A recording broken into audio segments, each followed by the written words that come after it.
Assalamualaikum warahmatullahi wabarakatuh. Selamat pagi.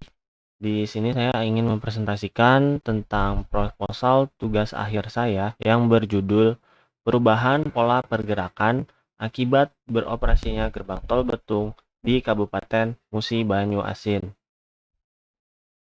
Nah, berikut ini adalah outline yang akan saya bahas di presentasi ini. Yang pertama adalah latar belakang masalah.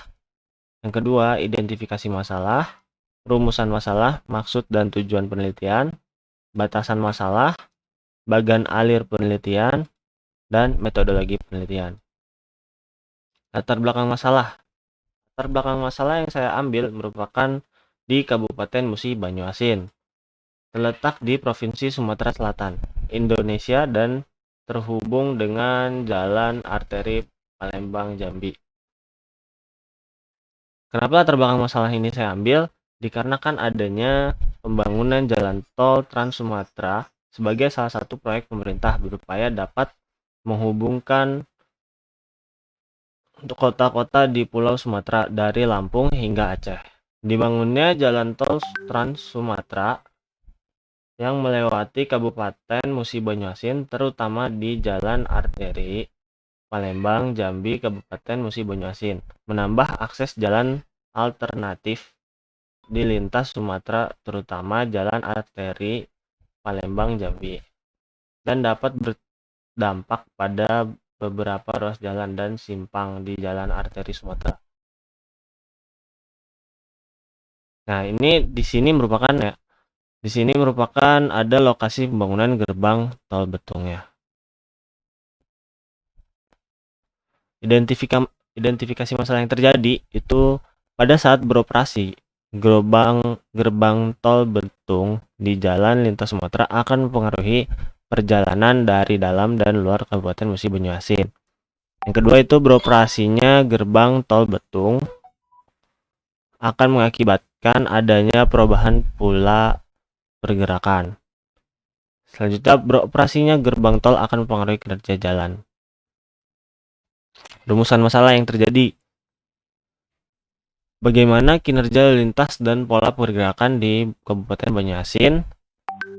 Yang kedua, bagaimana kondisi kinerja lintas pada tahun rencana dengan kondisi tidak beroperasi dan beroperasinya gerbang tol Betung di Jalan Sumatera Palembang Jambi. Yang ketiga, bagaimana penanganan pada saat terjadi perubahan pola pergerakan di Kabupaten Musi Banyu Asin.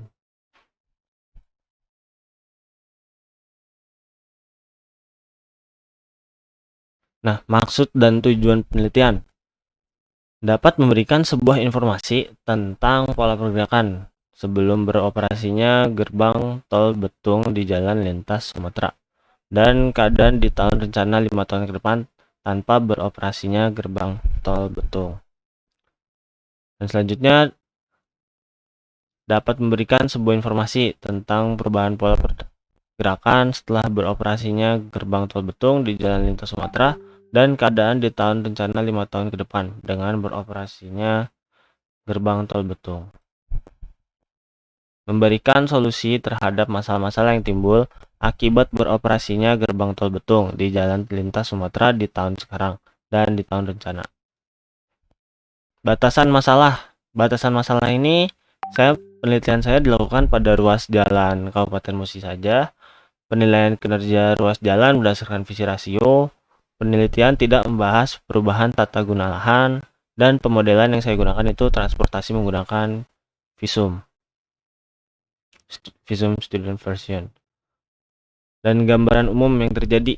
Wilayah administrasi Kabupaten Musi Banyu Asin terbagi atas 15 wilayah kecamatan dan 240 desa perkelurahan. Dari 15 kecamatan, Kecamatan Bayung Lencil memiliki luas terbesar. Sedangkan Kecamatan Lawang Wetan merupakan kecamatan yang terkecil dengan luas 232 km persegi. Luasan untuk setiap kecamatan terlingkup dalam wilayah Kabupaten Musi Banyu Asin, sebelah utara Provinsi Jambi, sebelah selatan Kabupaten Penukal Pamatang Ilir, sebelah timur Kabupaten Banyu Asin, sebelah barat Kabupaten Musi, Rawas Utara.